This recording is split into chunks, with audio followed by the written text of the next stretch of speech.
Hi, Audra. Can you hear me? I can, yes. Hi. And is that how you pronounce your name, Audra? Yes, correct. Okay. Well, nice to meet you. I'm Madeline. Nice to meet you. I'm Well, trying to hook up my earbud. Hang on one second. oh, sure. It doesn't want to cooperate because my phone's laying here. Hold on.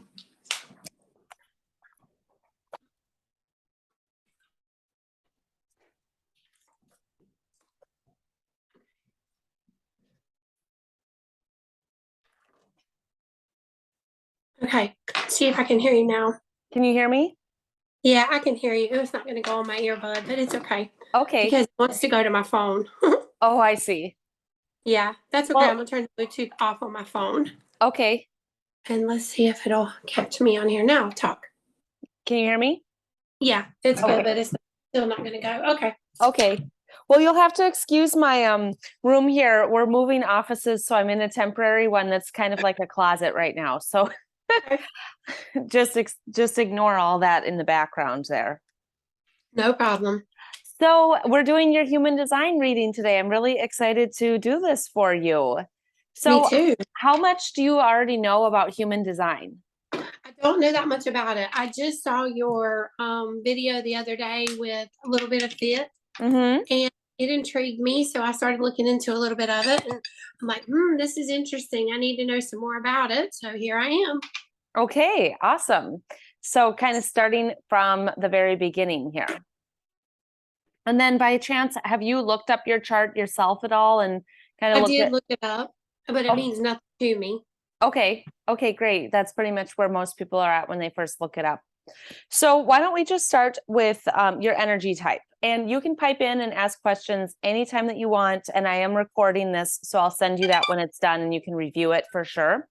Okay, can I ask one question? Yeah. I just met somebody recently, and well, you know what? Never mind. We're 3 days apart Mm, in the month, year, and day of our birthday, and it's okay. kind of crazy. But anyway, we'll talk about that later. I'm good. Yeah. Well, just so you know, you probably have totally different charts.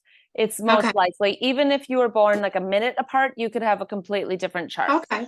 Not Okay. always, but most of the time. That makes sense. Okay. Yeah.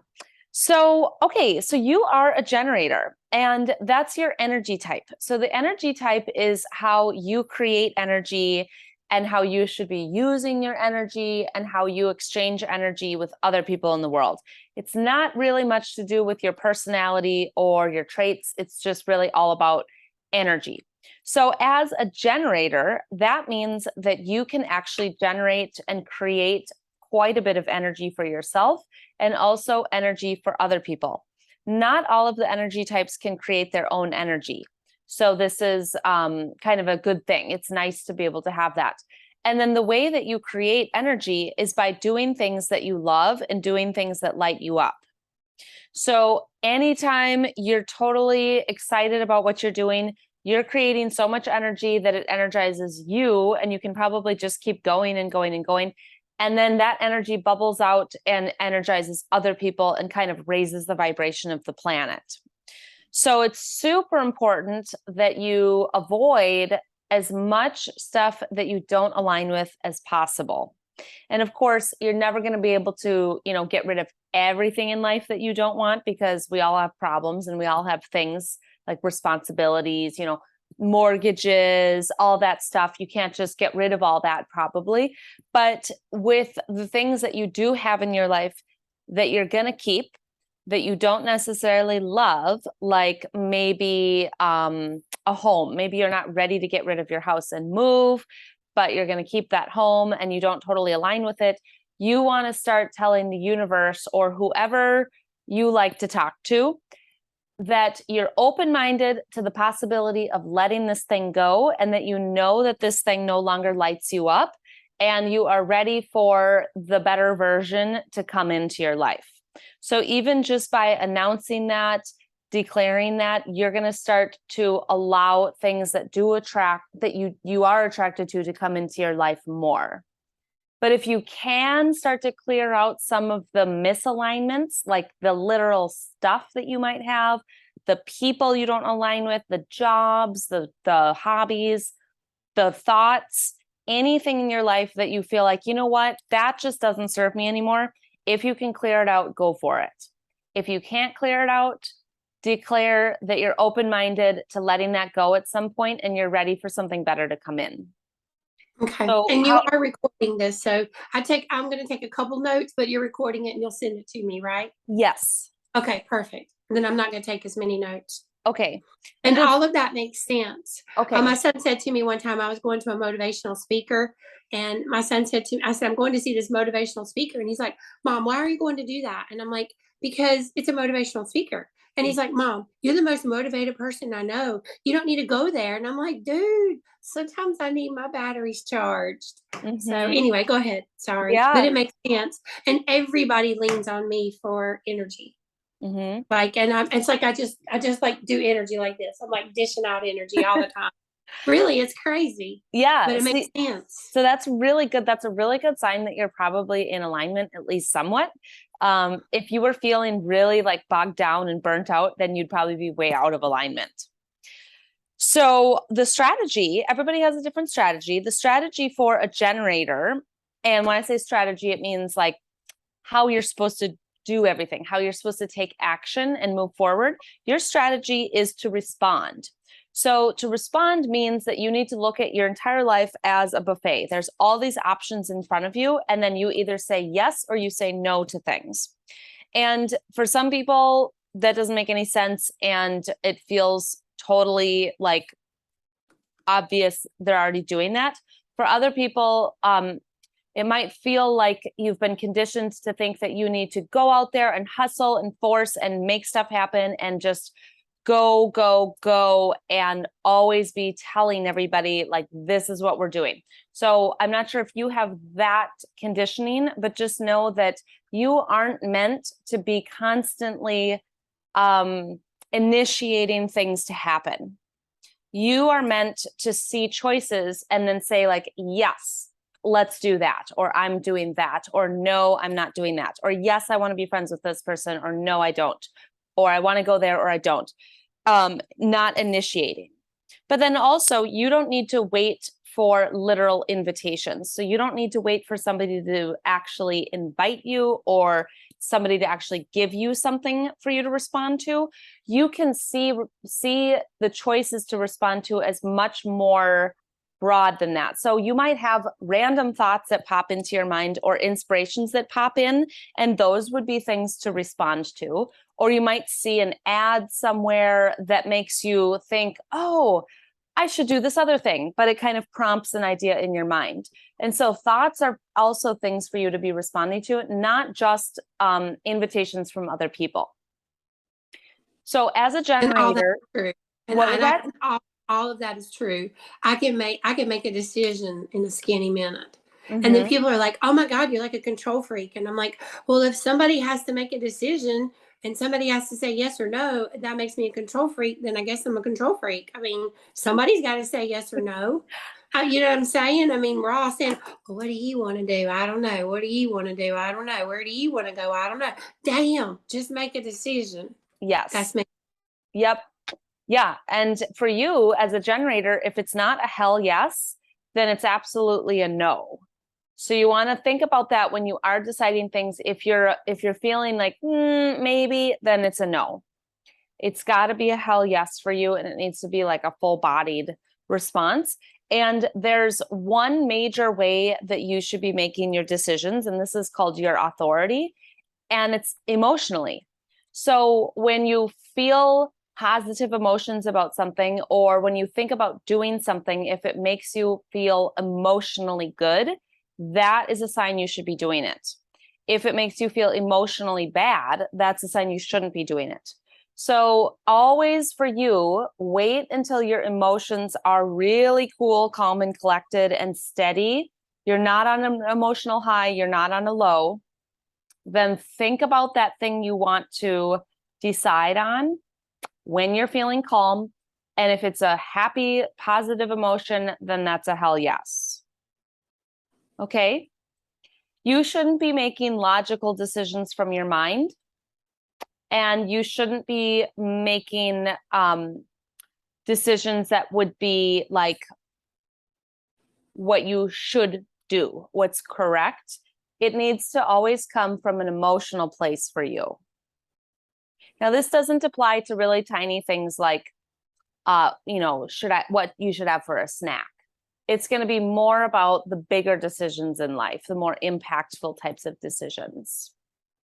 So since you're an emotional authority, that means that you're somebody that has the ability to feel very deeply, and you have your own emotions, and you have your own type of emotional waves that might feel like they don't correlate to anything that makes sense. It doesn't have to do with your circumstances. Nothing happened, but you just can have some random emotional waves. And there are a few different types of emotional people, and you are called a subtle emotional person. So you probably have very subtle emotional waves that may not be very extreme. Like you don't have like massive emotional explosions, I'm guessing, but you have a subtle emotional wave that has nothing to do with what's actually going on in life. And what those emotions are just energy from the world moving through you. And the best way to move the energy through is for you to just feel the emotions and not suppress it. And these could be positive or they could be negative emotions. Now, since you're an emotional person, that also means that you are not very affected by other people's emotions. So when you walk in a room, if somebody is crying, you aren't going to pick up on that emotion of grief that they're having. You might see that they're crying, you might understand it and maybe feel sad for them, but you're not going to take it on and leave feeling the grief overwhelming in your body. What you're feeling is really truly your feelings, not anybody else's. And then since you have that subtle emotional wave, that's why you want to wait until the emotional wave isn't high or low. You want to wait for it to be in the middle for you to make a decision. So does that sound like you? Does that resonate? Yeah, it makes sense. You don't know this about me, but I'm carnivore, and I've been carnivore now for a year. Okay. And so many things have changed in my life in a year. I've just become a lot more aware of things. With cravings, I think you're carnivore too, aren't you? Or close to carnivore? Yeah. A lot of times when you have cravings and stuff, I tell people they come in waves. They're like waves in the ocean. And if you can just wait a little while, the wave will pass. And I do have that with emotions. Like this morning, I left an appointment, and over the weekend, we had cleaned out my mom's house. My mom has dementia. She's in a nursing home. And we cleaned out her house this weekend. And I don't know, this morning on my way back to my office, I was just hit with that real deep. Like, oh my God, we cleaned out my mom's stuff. And like now my mom doesn't have a house, but I mean, she's in a nursing home. She couldn't come home anyway. But I was just like, we went through all of her stuff. I mean, we found like, we had to go through her underwear. We had to go through her extra false teeth, her personal belongings, pictures. And this morning I was just, I mean, like, oh God, I was like, the wave just kind of hit me, and it hit me really hard. And it was very emotional for me. But I wrote it. And then in a little while, I was able to, level the wave back out. But I'm a very even keel person. I don't fly off the handle. I don't panic. I don't freak out. I'm pretty much what you see is what you get. I'm very much of a leader. People follow me everywhere. I ride motorcycles, and men follow me on their Harleys behind me, like 10 men on motorcycles behind me, because they say I'm a better leader than anybody else. So, I mean, a lot of it does make sense. And the whole emotional wave thing makes a lot of sense. I mean, it's prestige. It's an honor to be able to be a female and to ride a Harley well enough that men will actually follow you and feel safe following you on a 500-mile trip, or just locally to go to lunch. Yeah. Yeah, my husband used to ride motorcycles, and he tells me those kinds of things a lot, and I believe you. Yeah. Yeah. I've heard a lot about that. I don't have that Yeah. experience, but yeah. Yeah, so that sounds like it sounds like so far the chart is really kind of lining up. It's sounding like And the one thing that you were talking about, I forgot what you called it. It was the second thing you talked about. And you talked about relationships or people, not relationships, but things that I don't align with, removing that from my life. I'm in a position right now, and I'm in a really hard position there. There's something that's just not aligning anymore, and I need to be done, and I'm having a hard time with it. Do you want to talk about that at all?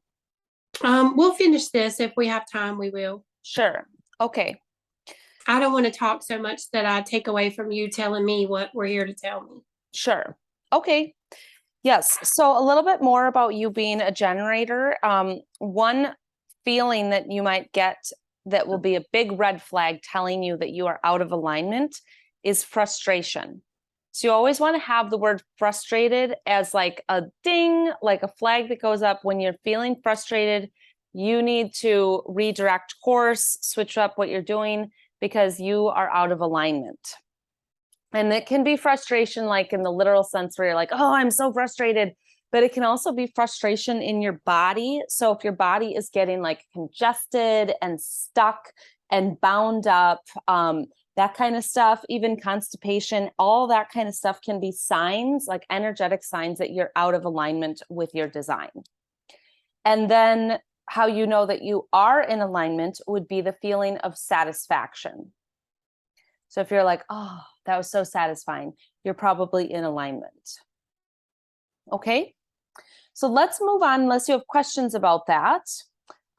We can move on to talking about you as a 6-2. So this is much more about your personality type and how you see yourself and how other people see you. And the first number is how you see yourself, and that's a 6. So a 6 is super interesting. Just so you know, I'm also a 6, but that's my second number. So I can kind of relate to being a 6, but in a different way than you. So as a 6, for the first 30 or so, 30-ish years of your life, you were operating as a 3. I'm going to quit in a second. Hold on. Okay, go ahead. It quit. It's my driveway alarm. Okay. So for the first about 30 years, like 26 to 30 years of your life, you were actually operating as a 3. As a what? A 3. Okay. So I'm going to talk about what a 3 is before the 6. So a 3 is somebody who's really experimental and really likes to experience things for learning, rather than, they don't do well when somebody just tells them to do something. They need to try it out for themselves to discover what works and what doesn't work. And they love to participate. They love to actually do things, not just watch a video or read a book. So was that you for your first 30 years? That's still me. That's still you. Me. Yeah. My Okay. girlfriend tells me all the time, she's like, you and your shits. And I'm like, what? And she's like, all this shit you do, you mouth tape, you're a carnivore, you talk about drinking electrolytes, you and your shits. I'm like, okay. Yeah. Yeah. So you really like to dive in and do stuff. Yeah.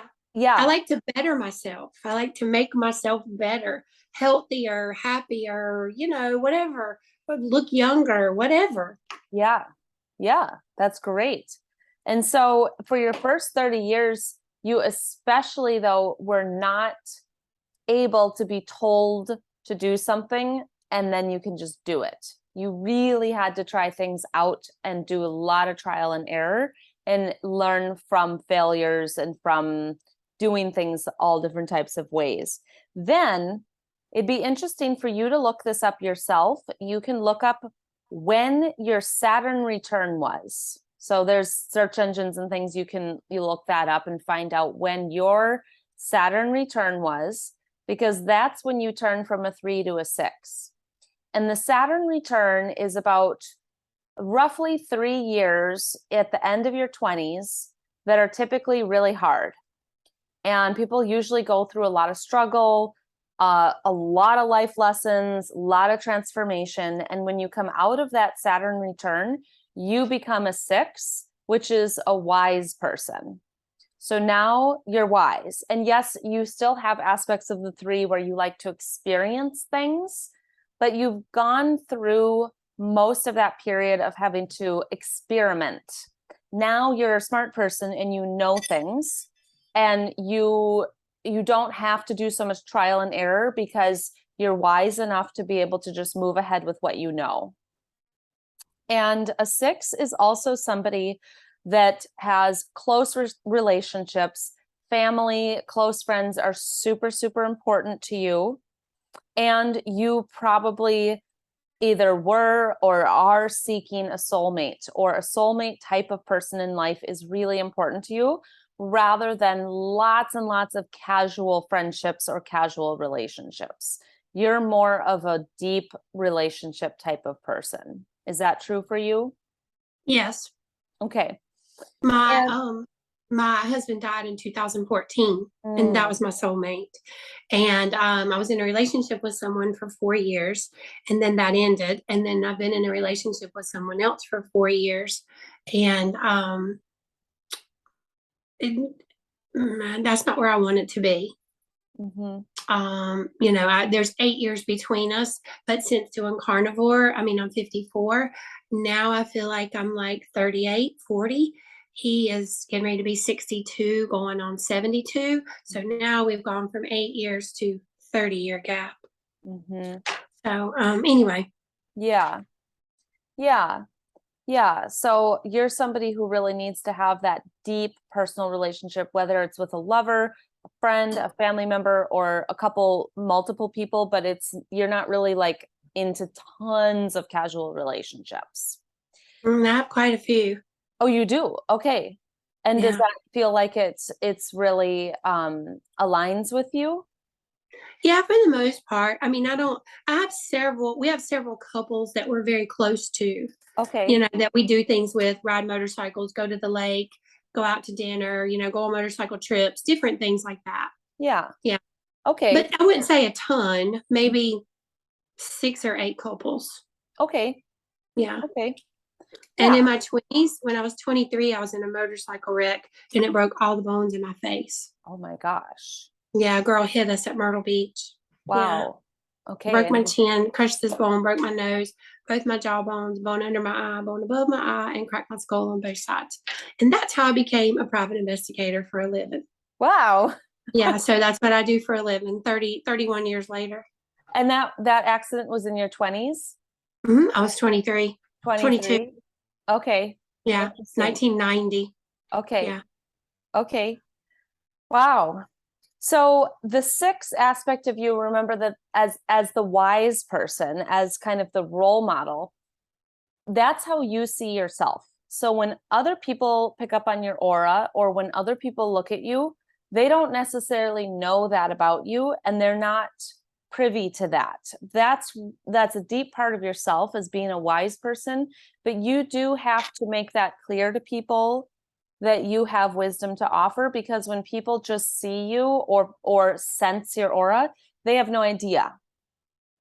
Okay, so it's really helpful for you to know that.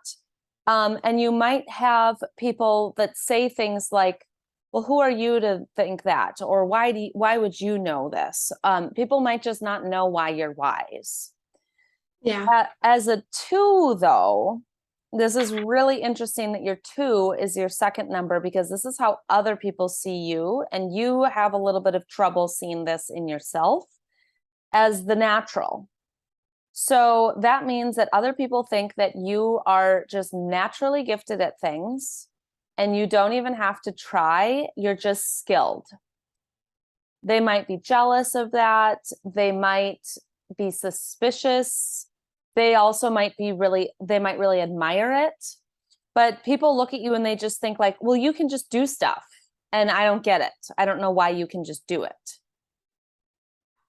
And they see you as somebody who keeps to themselves and needs a significant amount of alone time, and that you might not want to be with them. And you do need alone time, because in that alone time, that's where a lot of these natural gifts and natural talents that you have kind of come out. That's when you're kind of self-absorbed into your private space and your alone time. That's your process to develop and to become more talented, more skilled, more gifted. And so it's not that you can only be alone and you should isolate yourself. It's just that you do need that somewhat, but from your perspective, you might not see that in yourself, and you might not be giving yourself the alone time that you need, because it's hard for you to see that you need that. Does that resonate? Yeah, people suck the life out of me. Yeah, and I allow it. I Okay. allow, you know, I say all the time, the more you say yes, the harder it is to say no. That's one of my sayings. The more you say yes, the harder it is to say no, whether it's to your spouse, your dog, your kid, your coworker, your cravings, your bank account, your shopping, whatever.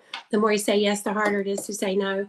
And people tell me all the time, like if I'm just meeting somebody for the first time and I meet them and they'll be like, "Hey, how are you? What's your name? What do you do?" And I'm like, "My name's Audra and I'm a private investigator." And like, "Oh my God, you're a private investigator." And I'm like, "Yeah, I'm certified in face reading and I'm certified in body language. And I can tell you all about who you are by your facial features." And they're like, "What's my face say?" And then they're like, "Tell me everything." And then they're like, "Oh my God, where have you been all my life? Oh my God, I like you. Oh, I really like you. Did I tell you that I really like you?" And I'm like, "Yeah, you did." I mean that, and that sounds conceited. I don't mean for it to, Mhm. but it happens everywhere I go. Mhm. Like I've been on several board of directors, and when I go in the room with all these, I do work for 750 PIs across the United States, and I own my own business. Imagine that.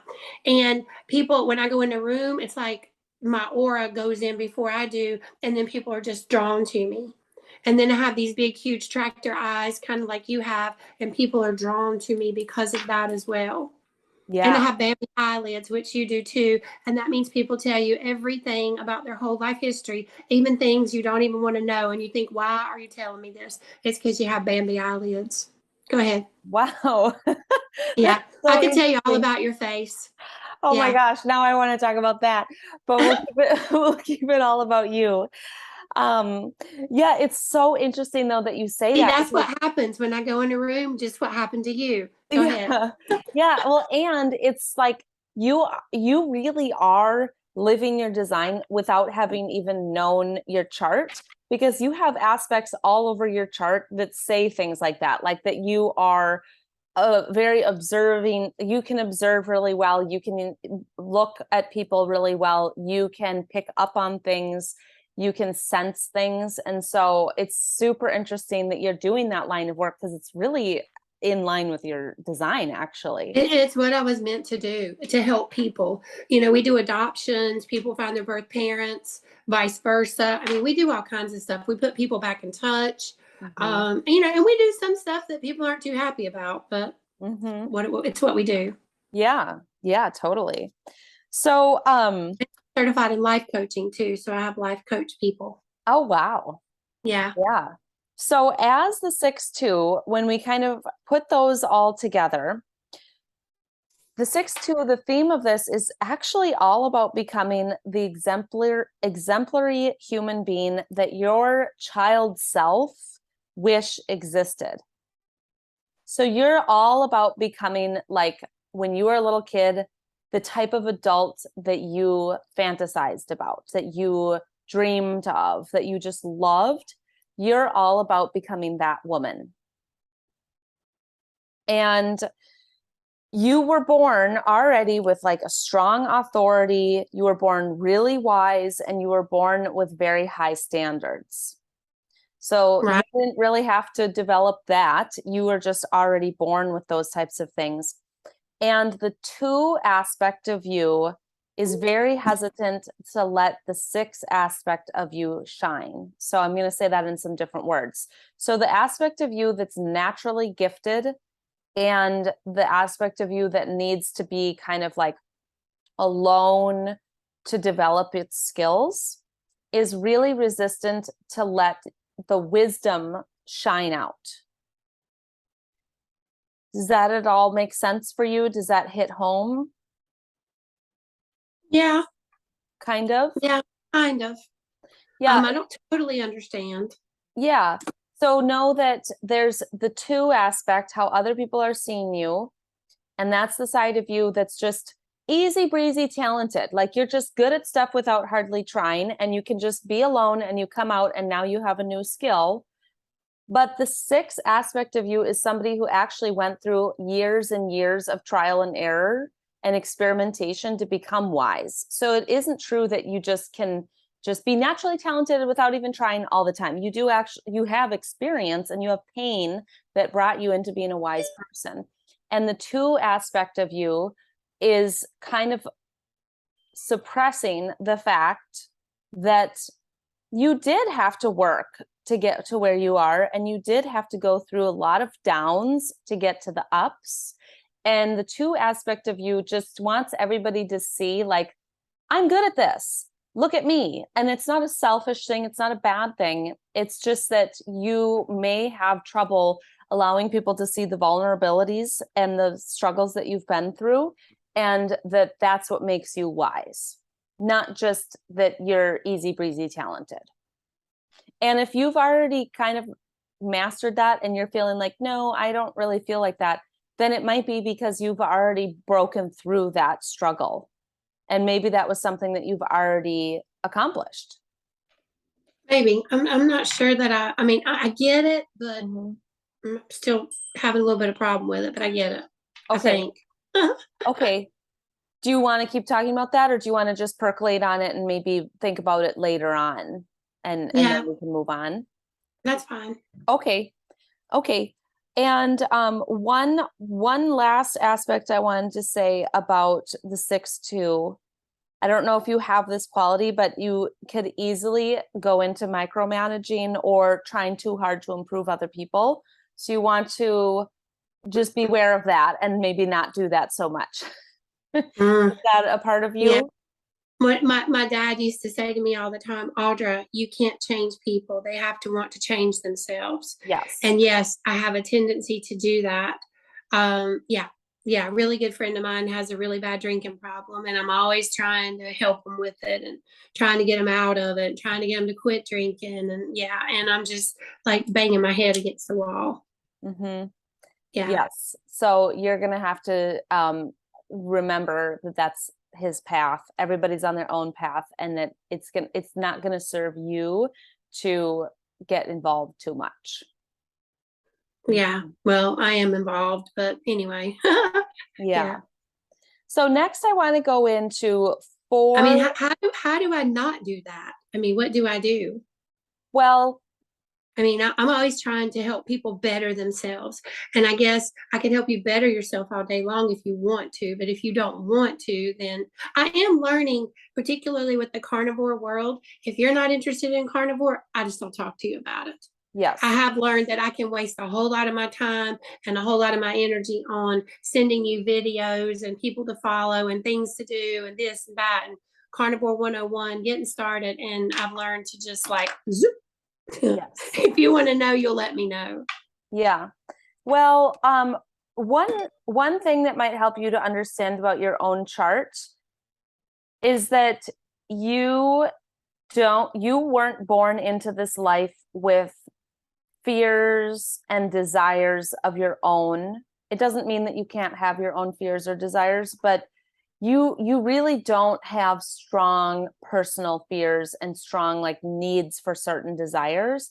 And you easily can feel other people's fears and desires and mistaken them for your own. So that can become a codependent thing where you are feeling somebody's fear and you don't even know that you're feeling their fear. It feels like your own. And then you try to help them or change them or, get them to move through that or avoid the fearful thing or whatever it is. You can easily go into codependency with other people's fears.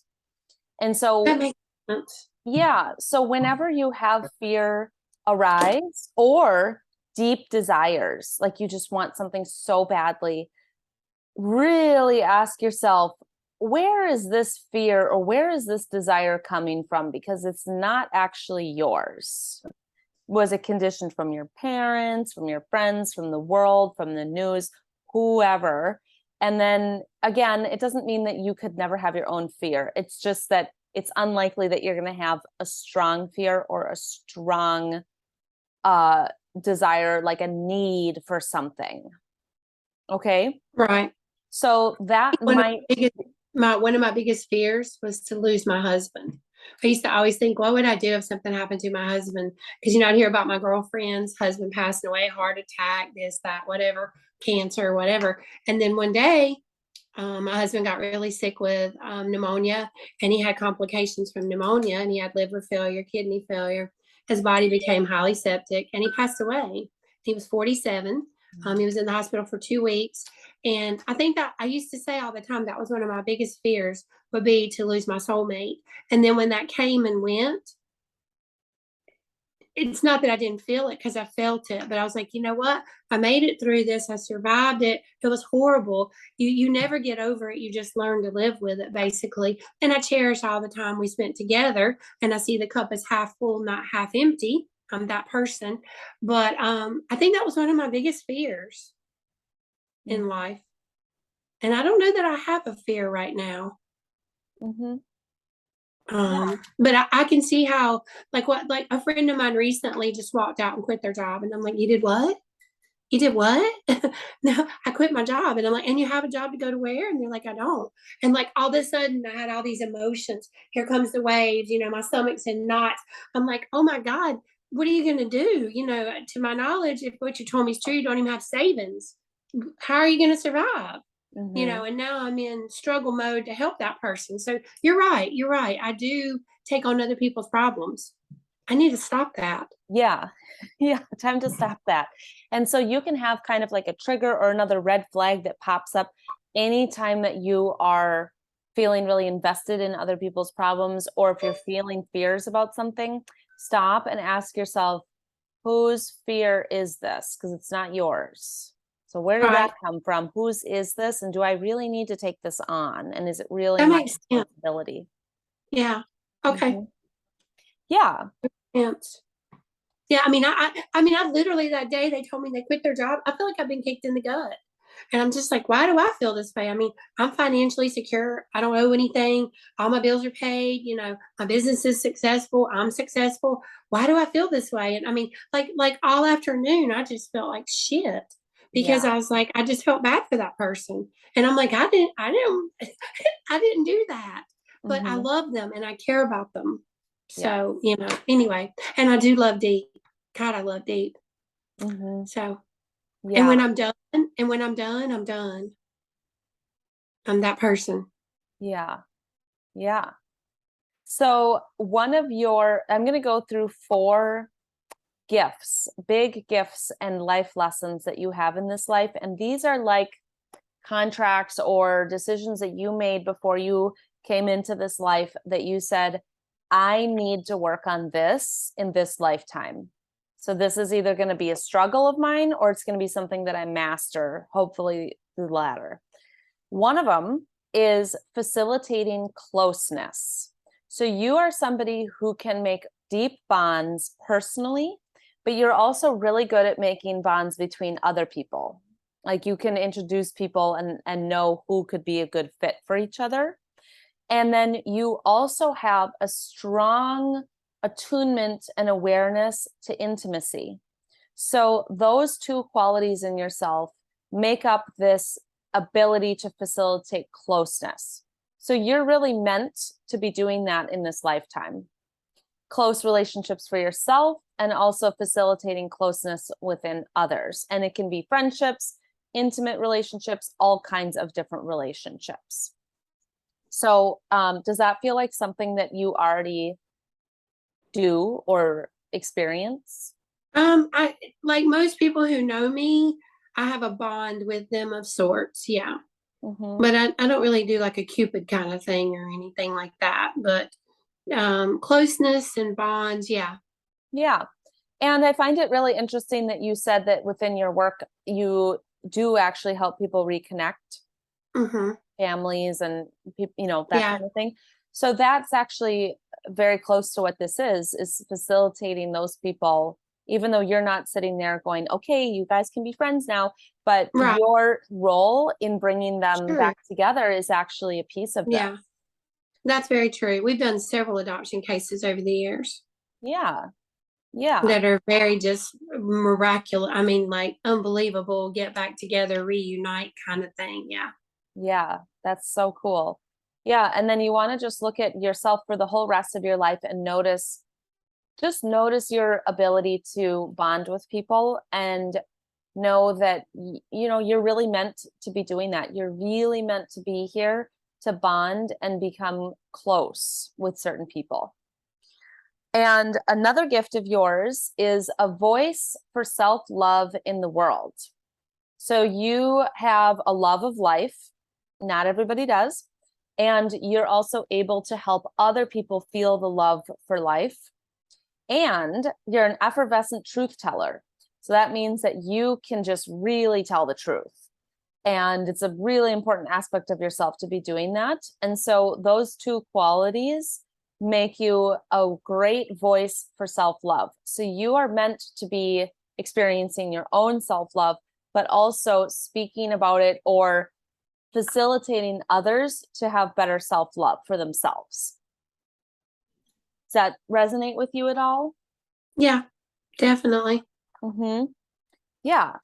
And part of that is to do with your throat center. So if you ever look at your chart and you see all those big shapes that are either colored in or they're not, well, your throat center is defined or it's colored in. So that means that you are totally meant to be speaking your truth. And it's really important for you and for everybody else that you always speak up and say your truth, whether that's how you feel, what your opinions are, what you think.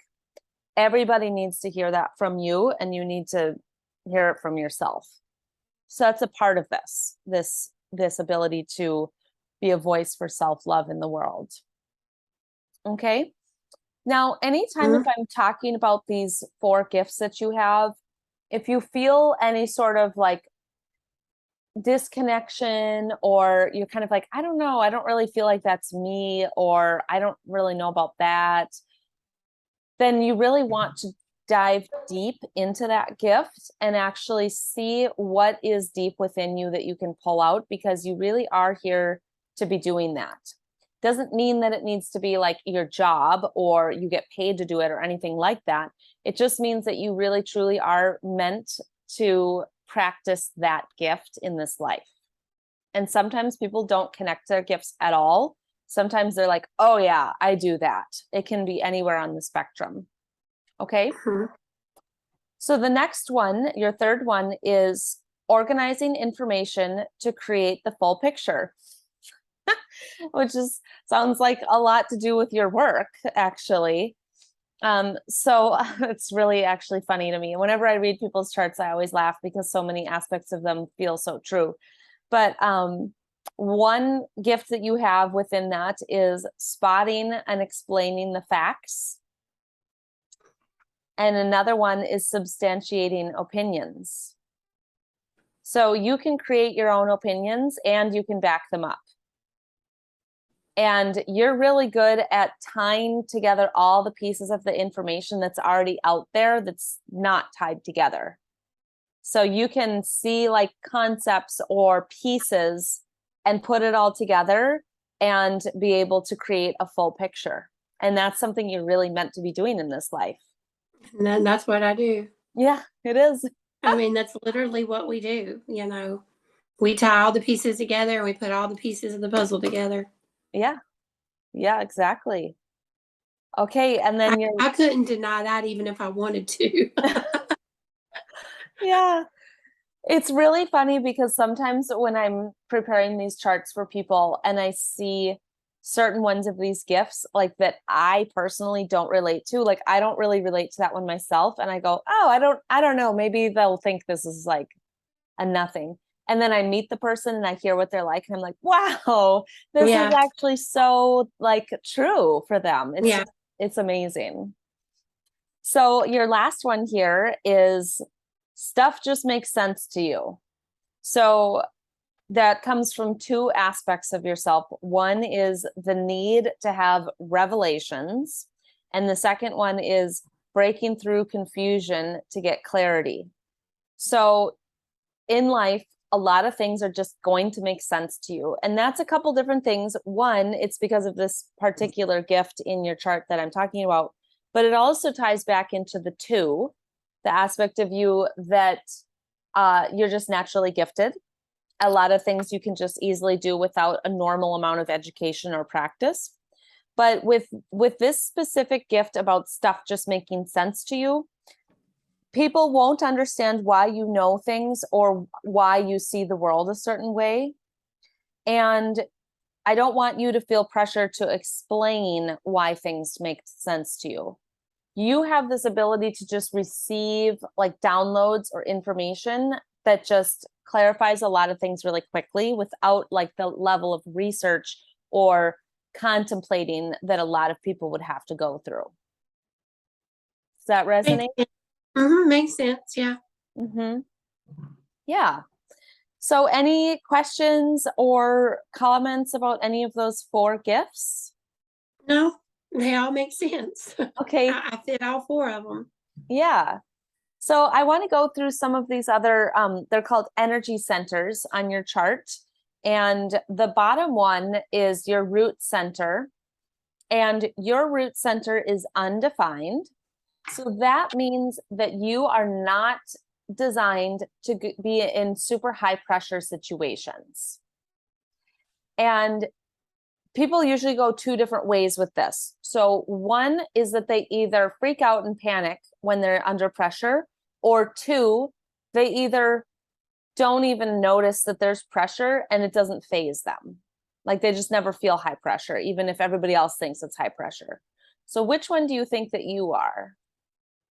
I don't freak out. You don't freak out? So when And I'm under high pressure all the time with my job because everything that we do is time sensitive. You know, you got somebody sitting trying to find a bail skip. They skipped out. They're going to have to pay $80,000 if they don't find this person in 24 hours. And they call me, and I do get a bit ticked off at times. I'm like, why'd you wait till the 11th hour? Now you want to put the on my back? No, I don't think so. But I'll try to help them. Yeah. But I don't freak out about it, but I do get a little pissed off sometimes. Okay. Yeah.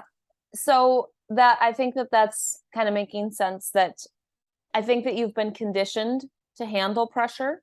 Because if you grew up with parents or other people, schooling, whatever did the conditioning, you can have, you can learn to be against your alignment.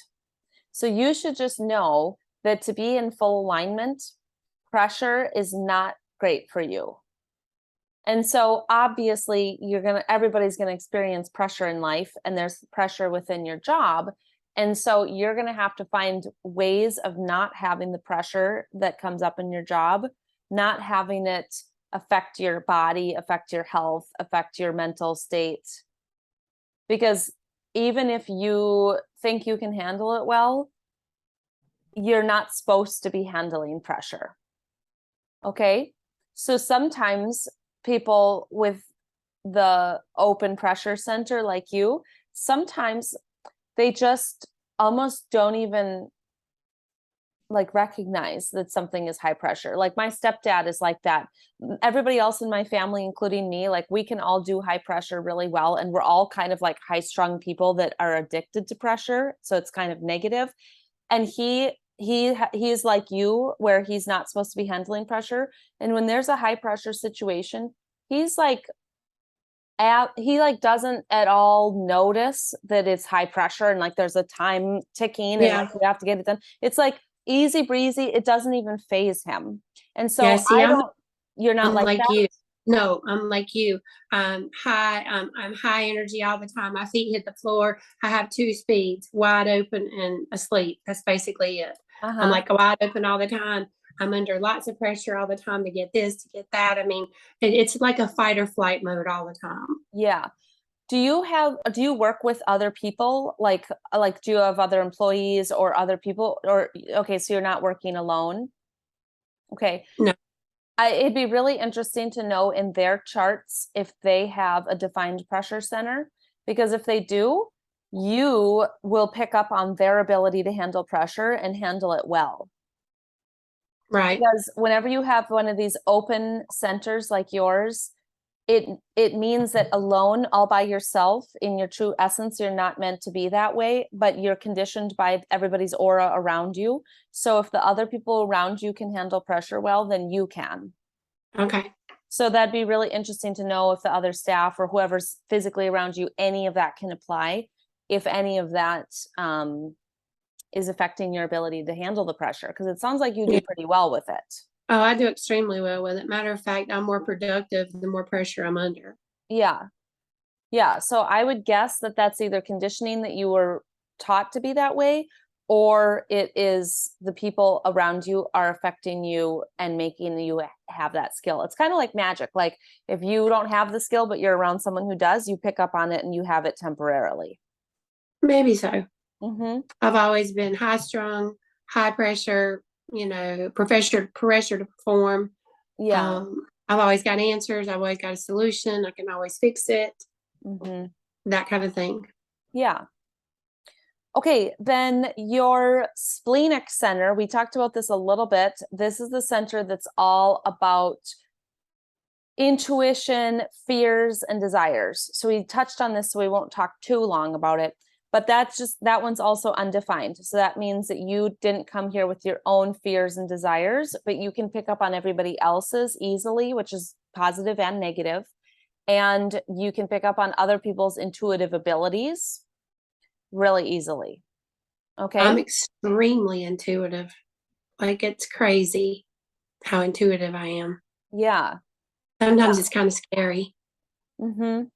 Like, do you Yeah. feel like you're psychic, or you just know things, or tell me a little bit about that? All the above. I Mm-hmm. mean, I don't feel like I'm psychic. Like, let me read your palm. Like when I read people's faces, they'll say, "Read my palm," and I'm like, I don't read palms, but Uh-huh. I just know things. I just sense things and sense how things are going to happen and what's going to happen. And a lot of times, I can sense things before a person even says it, Mm-hmm. and I Yeah. don't even have to spend that much time with them. Yeah.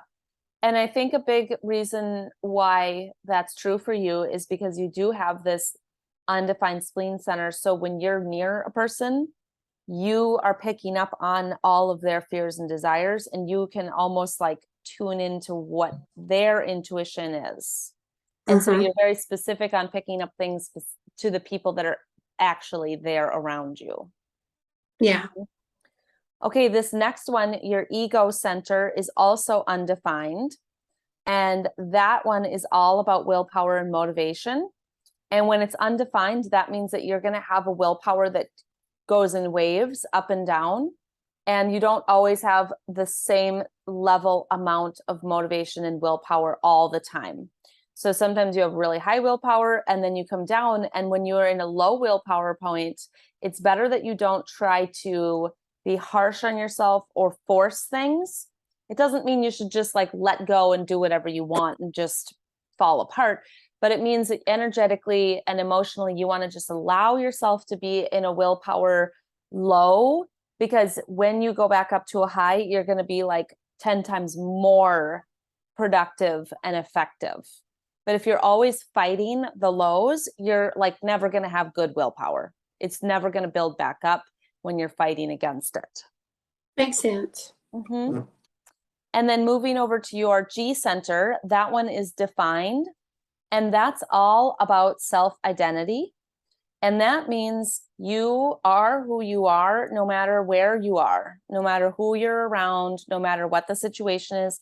You're not a two-faced person that changes your personality depending on who's listening. So you just are super like yourself. Is that true? Yeah. Very much.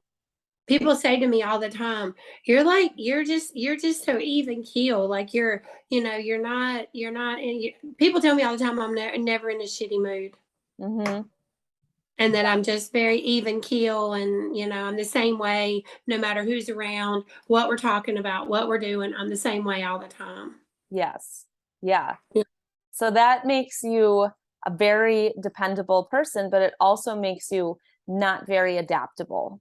So you aren't going to be able to just be a chameleon and change based off of the environment you're in, which again, positive, and it can have some negatives, but I have to say, I think it's way more positive. Then moving up to the throat center, we talked about this a little bit. Yours is defined. So that means that you are here to speak your truth. And no matter whether it bothers people or triggers them or pushes their buttons. It's in alignment for everybody in the world for you to be speaking your truth. Okay. Mm. And then it's helpful for people like you. I have this too. It's helpful for us to know that some people are actually not meant to speak their truth. And so sometimes, I don't know about you, but I can get frustrated with people who don't just say how they're feeling or just speak up, like just spit it out and tell me what you're thinking. Yeah. Yeah. Actually, a lot of people are not supposed to be doing that, and it's not in alignment with their chart. And it's better that they actually don't say what they think and feel, even though they can live their truth and they can just be that way, but they're not supposed to be verbalizing it. So sometimes it's helpful to know that and just let that go about certain people. And then, Makes sense. yeah, moving up to your Ajna center, yours is defined. And so this means that you were born with very specific opinions and judgments that you're meant to have in this lifetime. And it doesn't mean you can't change your mind, but if you do want to change your mind, it will be challenging. And if you want to release limiting beliefs or old thought patterns, it'll take effort. Like maybe you have to do affirmations, or you have to practice or have an accountability partner or something to rewire how you think, or you might have to do hypnosis or something to really help to rewire your thoughts.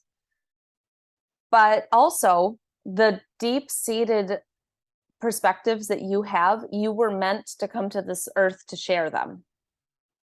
So it's not that you have to change your thoughts. It's just that we all have limiting beliefs that we should probably let go of. And those will be harder for you to get rid of because you have this defined, it's kind of like a defined brain. Okay. Mm-hmm. And then the last one here is your crown center, and that's also defined. And that means that you can receive creativity and inspiration all from yourself, all alone. So you don't have to go out in the world and be around anybody in order to be inspired. Inspiration just can come in when you're totally alone. Okay? Mm-hmm. So one more aspect of your chart I wanted to go over is how you should be manifesting.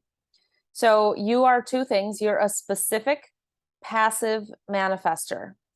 So a specific manifester is somebody who can manifest exact things. Like if you decide, I want to live in that house right there, you can manifest that. Or if you see a picture in a magazine and you say, I want that exact thing, you can manifest that. And it's a really, really good idea for you to pick out specific stuff or write out detailed descriptions of what you want to call into your life. But then you're also a passive manifester. So your like two mottos in life should be set it and forget it.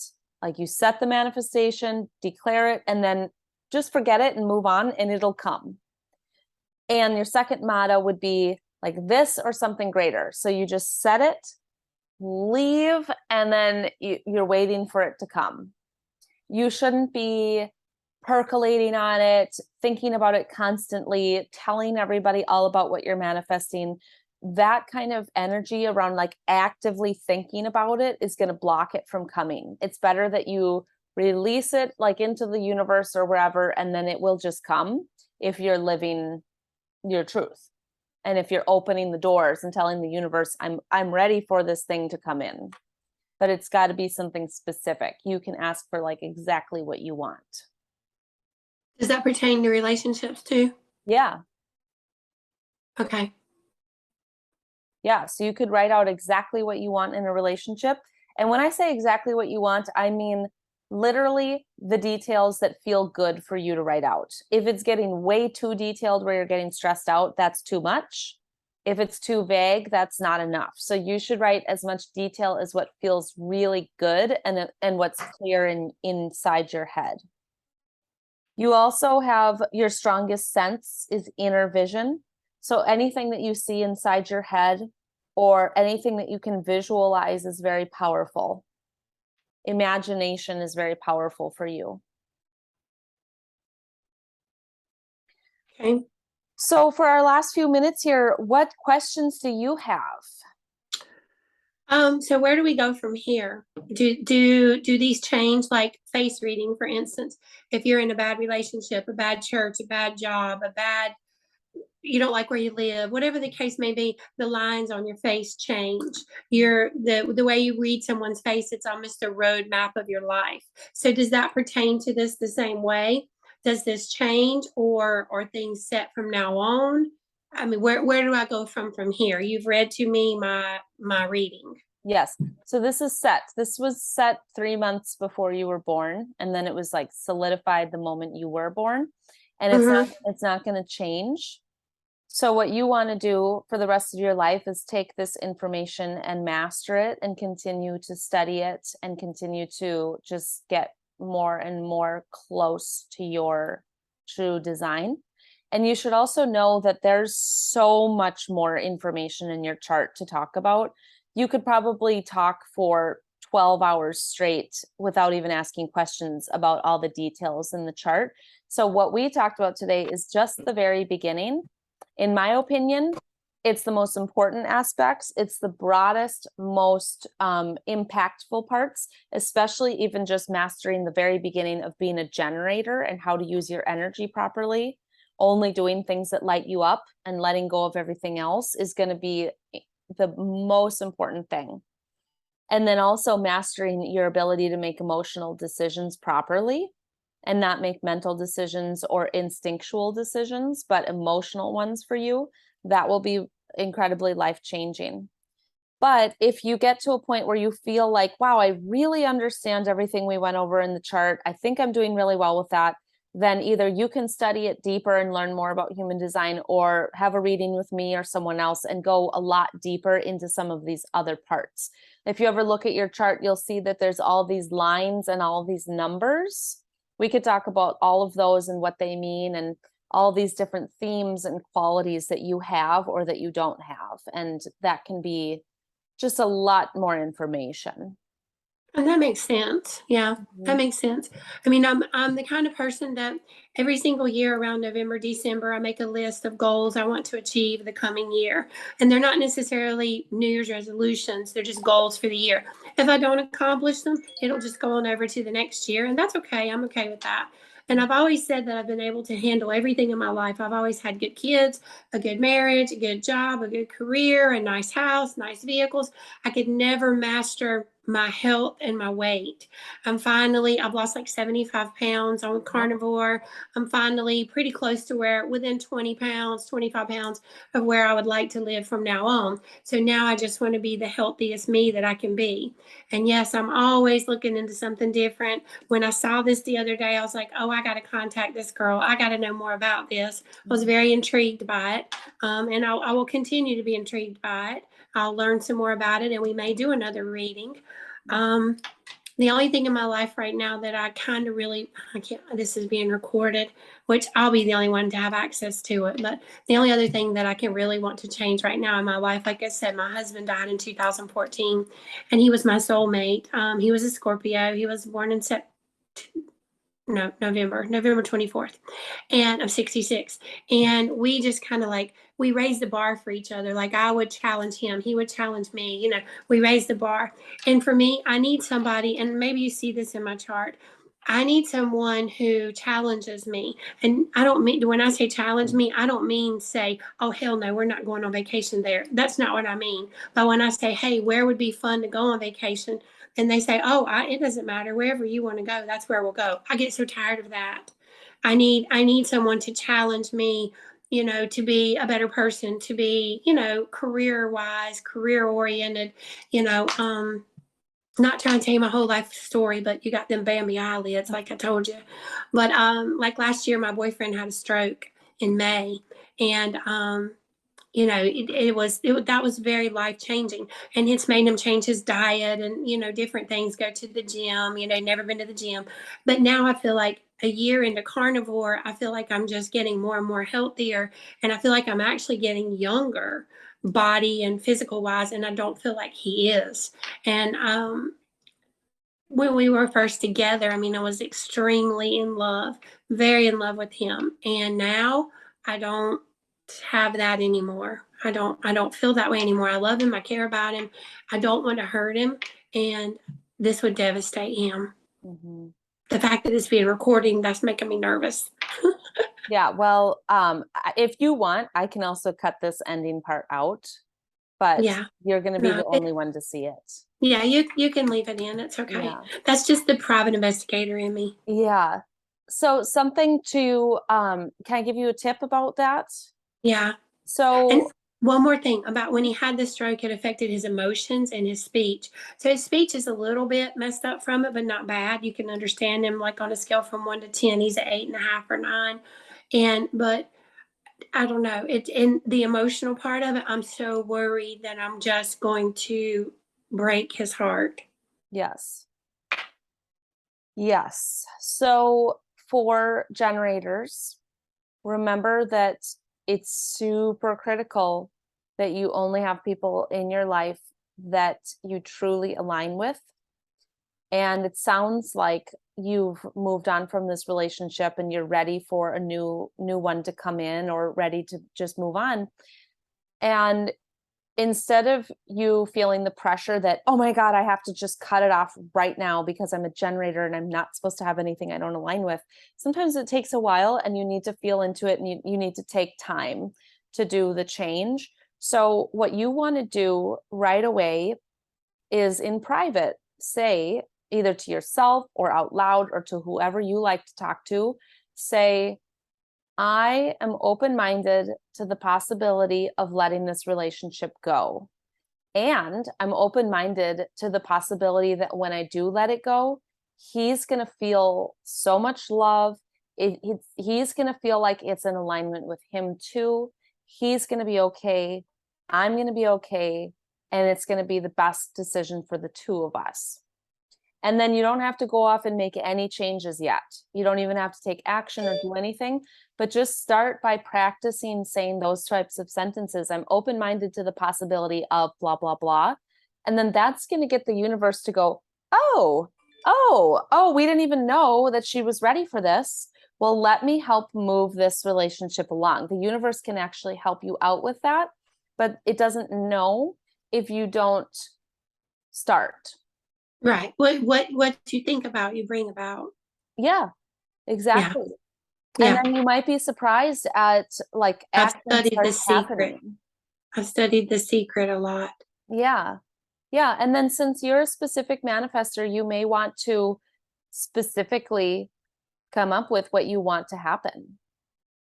You know, whether it's with your breaking up or what you want to come in, whatever you just feel like you want to draw in, but be specific. Like, what do you really want to happen with this relationship?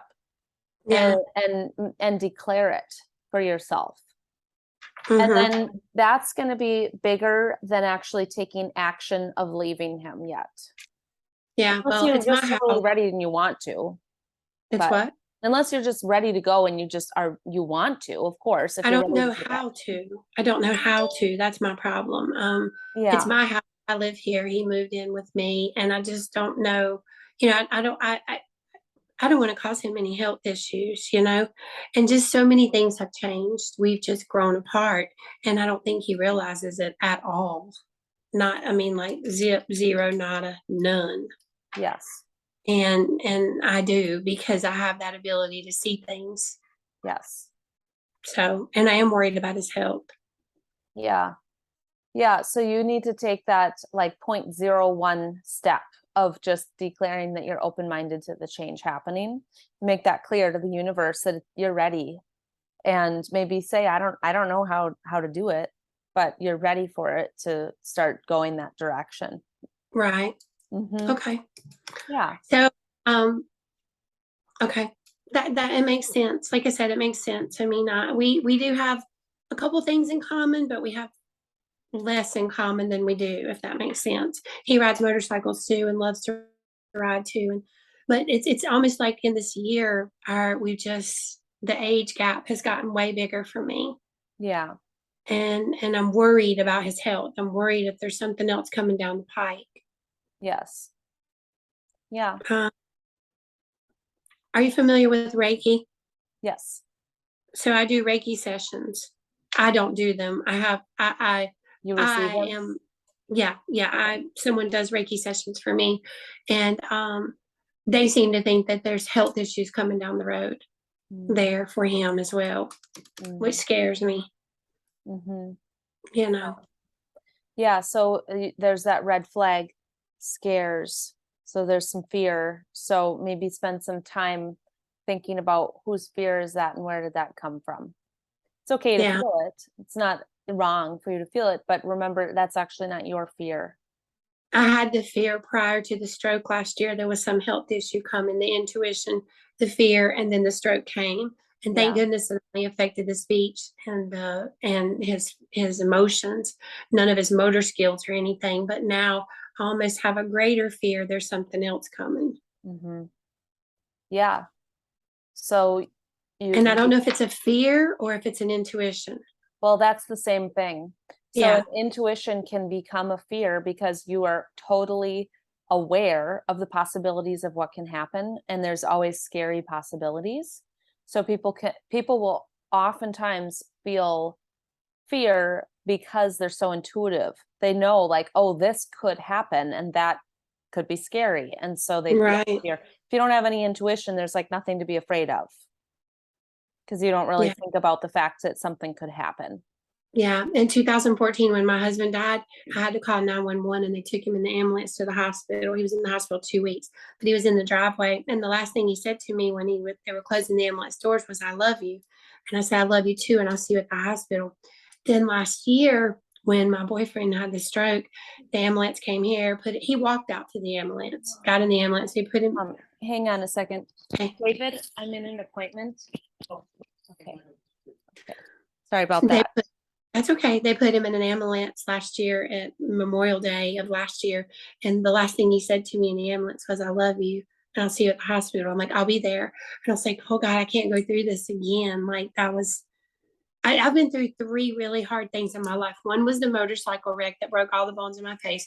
The second one was I had weight loss surgery in 2013. I had 2 leaks. I was supposed to be in the hospital 2 days. I was in there 8 weeks, and then my husband dying in 2014. Those are kind of my three hard things I've been through. But it's okay. I survived them all, and I'm that survivor. I'm that person. So but breakups are just hard. Breakups and relationships are hard. Yeah. We share a lot of friends, and friends are important to me. My girlfriend's like, "Who cares? You'll just make new friends." I'm like, "No, that's not me though. That's not me." Hmm. you know so and I don't know that I want to not be a couple. So Yeah. Yeah. Well, I really feel for you. That's a lot. yeah, Yeah. it is. Yeah. But maybe I can talk it into the universe like you're saying, and that does make sense. Yeah. Yeah, for sure. So All right. Well, thank you so much for doing this appointment with me today. well, thank you. Yeah. Was this helpful? Yes, it's definitely helpful. Okay, good. Good. All right. Well, I will be thinking about you, and you are welcome to reach out anytime if you have follow-up questions. Okay. If we do another Reiki set, not Reiki session, another one of the readings, do I just book it the same way? And is it always the same fee? Or is this like you're initiating, like Um, getting in the program thing? Or I'm you just, know, I'm gonna have to think about that. Let me get back to you about that. okay. This, Um, why don't you send me an email or you can send me a message on Instagram? Either way, it's fine with me. And let me know if you want to book another one, and then I'll get back to you about that because maybe even doing a half hour could be an option. It could right. go either way. And yeah, I'll just give it some thought. Okay. Okay, that's fine. It's just a question. Yeah. Some people like have an initial visitation, so to speak, Yeah. like even when you go to the doctor, Yeah. then you have follow-ups or whatever. So Right. not Yeah. that I go to the doctor. They don't know what they're doing. I know. Me neither. They want you to go on the sad diet, right? So Yeah. how long have you been carnivore? About 2 years, but now I'm eating just meat and then I also eat fruit. and that's going super well, like so much better for me than only eating meat. Yeah. And before that, I hadn't eaten fruit in like, I don't know, 12 years or something. So I've had really Right. strict diets for a really long time. I've had severe health problems. So What's your blood carnivore, type? what? What's your blood type? Oh, I always forget, but I know it's the second rarest one. Do you know which one Like that is? A or AB or B? I don't remember. You're probably not O. No, one, Yeah. I See, think, people who are O positive and O negative do really well with meat. okay. And if you didn't do really well with meat, then you're not O positive or O negative. Yeah. Yeah. And I still eat like 2 pounds of meat a day. Most of what I eat is meat. And then I have a little bit of fruit at night, and it's just going so great. I just love it. Awesome. Well, you Yeah. look great. You Well, look thank you. healthy. Yeah, it's the healthiest I've ever been for sure. I mean, carnivore really, really saved my life. I mean, there was a long Yeah. time where I couldn't eat anything, and I was just so sick, and it was horrible. I'm So just tired I'm, of yo-yo dieting. I've yo-yo dieted my whole life. And this is the only thing I've ever done that seems sustainable mhm, from now on. yeah. Yeah, So, cool. Yeah, all right. I don't meet very many carnivores, so it's really fun Yeah. to talk to Cool. you. Yeah. And now you met a carnivore private investigator. I know. I know. I'm dying to know about this, all like the facial stuff that you know about. Yeah. It's so fascinating to me. Oh, it's amazing what you can tell by someone's facial features. Attorneys hire me to come into court and help them pick their jurors based on their facial features, Uh-huh. not your expression, but your features. Okay. So So is it yeah, like features that you just have, it's like like that your you're born with? eyebrows. It's like your well, it Okay. changes as your life changes. It's Okay. like your eyebrows, your nose, your mouth, your ears, your chin, the lines on your forehead, things of that nature. So is it difficult if someone has plastic surgery? No, because Okay. even when they talk to you, the lines will kind of come back when Okay. they start talking about things. Yeah, it's Okay. like it triggers it. Yeah. Yeah. That's We'll so have to we'll have to interesting. set up something and I'll talk to you about it. I'll tell you about it. Yeah. Yeah, Yeah. feel free to send me information about it, because I'd be interested in doing an appointment or something. I just Okay. am fascinated now. I Sounds want to good. learn. Yeah. It's a Oh, cool thing. I've been doing it about 10 years now. cool. And the guy who taught me is an attorney out of Texas. Okay. Yeah. And he started doing it to pick his jurors. And then next thing you know, he just quit practicing law and went into face reading. Yeah. That's Yeah. He's like in amazing. his 70s. Yeah. So he's amazing. He's like the guru of face reading. Cool. So, but I teach classes in it and I'm certified in it. So, Cool. yeah. All Awesome. right. All right. Well, enjoy the rest of your afternoon. You do the same. I'm getting ready to go into a Reiki session in about Oh, 20 good. minutes. Oh, Yeah. great. Okay. Yeah. Bye, Audra. Bye bye.